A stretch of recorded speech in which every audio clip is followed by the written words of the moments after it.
do you have any input for her, Clavon? She's a fashion designer, cutting across different jewelry aspects, bracelets, headpieces, necklaces. How do you, especially with your extensive experience in the fashion industry, which advice would you want to share with her to really get her, scaling up? I first want to compliment her. I think that her selection of color, I think, is phenomenal, and I think that it really can go international. What I would challenge her on is I would challenge you in terms of your marketing, because I like your pieces. I like the red, I like the coloring, and I like the diversity of the collection. I think that the marketing plan is going to be the key concept in terms of getting out there and being able to attract international customers, because I feel like your presentation is not bad. I like the coloring of it, and I think it's very diverse, and I think it can speak to a multiplicity of different people and age groups. I would just say make sure your marketing plan is on point. And also, the other thing is that making sure that you select models who would, there are models for hand models, there are neck models. I would just make sure that the models that you're selecting would be in conjunction with the merchandise that you have. There are some models who are excellent for runway, but they wouldn't be good for a print model in terms of your jewelry. So make sure that, the models that you're selecting, whether it be for your lookbook, whether it be for your Instagram or for your marketing plan, that they are in conjunction and they're at the same level of the merchandise you're producing. But I really like it. I hope that your marketing strategy would be up. And there are a lot of I would also encourage you to register, which you may already be, with the Small Business Association, so that you would have shipping, whether it be DHL, that will give you a discount in terms of shipping, because it will open up an international market for you. Because I really think that your pieces are really, they're global pieces. Certainly there are some pieces that are kind of specialized, a little tribal and Afrocentric, but there are some pieces that are very, that can be worn to events, to the office, that can complement different outfits. So I would just, encourage you to make sure your marketing plan is on point, and I would look into shipping companies that specialize in small business organizations, especially minority and women business organizations. There's a lot they do it. You may want to check with your Department of Trade and Investment, because they do a lot of investment in helping your department. They will connect you with your exporting to find out, make sure you got proper paperwork and things like that, so that you can, have the extension to ship internationally without any type of error and a consistency in time.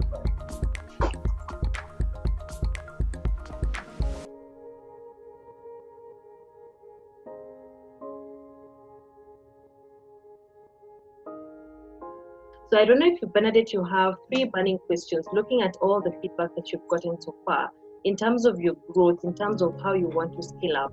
Where do you see yourself from a branding perspective, from what the specification and diversification everyone has talked about, up to the aspect of being investment trading? Do you have 3 burning questions that you want our panel to answer that are critical to your growth? Because I was really banking on the eFashion Week fashion show, because that was like a launching pad for me. I would just want to know how I can grow this brand when I'm on a limited budget, because of course now with everything that's going on, one has to somehow make some adjustments. Getting my second question would be how to target the premium clients. My third question would be basically my online presence. How can I make sure that I have a strong footprint on my online presence? Awesome. So over to you, Alfred. I'll start with Alfred, then Mike, then Clavon. Firstly, on the question about capital, I think I've always told entrepreneurs that your best bet on initial capital is your friends and family. People who you can speak to and can be able to advance to you, 20,000 all the way to 50,000 shillings. While you're doing or mobilizing capital from family and friends, you also need to start looking at which financier, in terms of a bank, would be willing to bank you and walk the walk with you. It's very difficult to begin with a bank because a lot of the banks perhaps you're banking with are not SME focused. So you need to identify an SME focused kind of a bank that is willing to talk to you, that is willing to bank your project, and is willing to guide you on simple things like looking at your cash flow and advancing you even on simple targets of this month I plan to sell 20 pieces, and therefore the bank can advance for you an overdraft of 30,000. And therefore the financing element is really your skill. It's about how you are able to talk to your friends and family at this point in time as you look out now for a banking or financial kind of a person. The second thing is on targeting. Targeting is a very critical component, and you're the first target. You must be able to use your products to a level whereby people will ask you, where did you get this one? And then you'll be telling them, actually, I am the one who's making this thing. On the social media presence, again, is using yourself as the first call and allowing other people now to act as your brand ambassadors. So social media and online presence is largely driven by your own passion, your own energy, because a lot of people will want and will come to your social media pages because of the fresh content that you're providing every day. I just want to caution you, if you want to be a premium designer, I'm a luxury designer, you need to understand that once you set your price, you won't be able to go down. So it's not something you can go up today and down tomorrow. And I tell people who want to do luxury, I've been fortunate enough, I've been all over, I've traveled all over, I've been in all kind of magazines. What's really going to get your presence is you need to be published. You have to seek out publications that will utilize, and we're in a good atmosphere right now because Black Americans, African brands are getting noticed internationally and global because of this Black Lives Matter. So there are publications like iFashion Magazine, there is Vogue, there is Tatler, who are looking for emerging designers like yourself, someone who does not have an imprint, someone who has not done a lot of shows. To do it, you need to find a premium photographer who can shoot an editorial shot. They are looking because that type of presence gives you such a vast audience of people who can see your product and see your value. So once you do that in terms of online presence, you're going to have to post consistently with quality pictures. It needs to be quality, and it needs to be the same standard as the jewelry that you're producing. But once you go high, you can't go down. Once you discount your product, people will never pay back up for it. You know, I sell suits, my suits start from $700 to $1,000. So what I know is I can't do my suits, they don't go on clearance. And I'm not going to sell 10 suits a week or 5 suits. I may sell 2 suits a week. And I understand that when you do luxury, they don't. You don't go into a Gucci, a Tom Ford, a Chanel. They never go on sale. We don't have sales. When you luxury, you don't have sales because your clients who can afford your product don't need a sale. So that's something you need to consider when it's time, to do it, because they don't need a sale.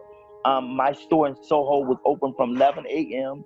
to 6 p.m. We was only open for 7 hours because people who could afford what we were producing, they don't need a sale. They're not coming late after work. These people can take and they can afford to come out. So those are things that you consider when you say, I want to do premium or I want to do luxury.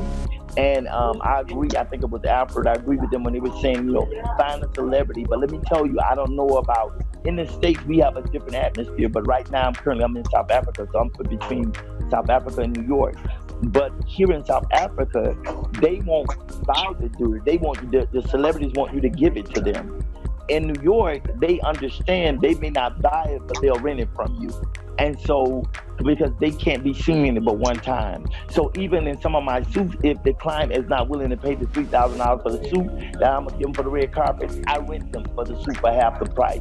So you have to see who you can come in collaboration with, who can give you exposure. A lot of times when you're dealing with celebrities, because they have so many people wanting to give them their product, when you say I want to sell it to you, they're a little reluctant, especially when you're not known. Because what they want to give you in exchange is, they say, exposure. But exposure, I don't do exposure because it don't pay my bills, it don't pay my children's tuition, their university fees. So I don't do exposure. But I'm at a place now that I won't accept that. But whatever standard that you set, you're gonna have to stick to it, because if you don't, they'll never take you seriously again. So if your jury is, I don't know the conversion for chilling, but I'm just gonna say, if your jury started at $100 for one piece, you stay there. The people, your client, if that's your market, your client will find you. You mark it up. That's why they look for quality, making sure that your page represent the quality of the product that you're representing. Your models, you know, I don't mean no harm, but you can't have your cousin and your good friend and they want to, you know, no, your page has to be professional. I don't have any family or anything. My page is strictly professional. And the only thing that you're going to find on my page is product. Quality pictures. It's not going to be what I took with my iPhone. It's not that kind of deal, because people who looking for quality and willing to pay at that level, there's an expectation, a presentation that they're going to look for. So I would just tell you again, watch your presentation, make sure you got quality pictures, look to collaborate with people who have, not just people who have likes, because those people who have likes cannot afford your product. You need to connect and collaborate with someone who has a following who can afford your product. Because having they get 3,000 or 23,000 likes and only 4 people can afford your product is no service to you. You need someone to collaborate with someone who has a following who can afford your product. And that's the advice I would give. Thank you so much, Clavon. I think Bernadette, you just had a masterclass right now.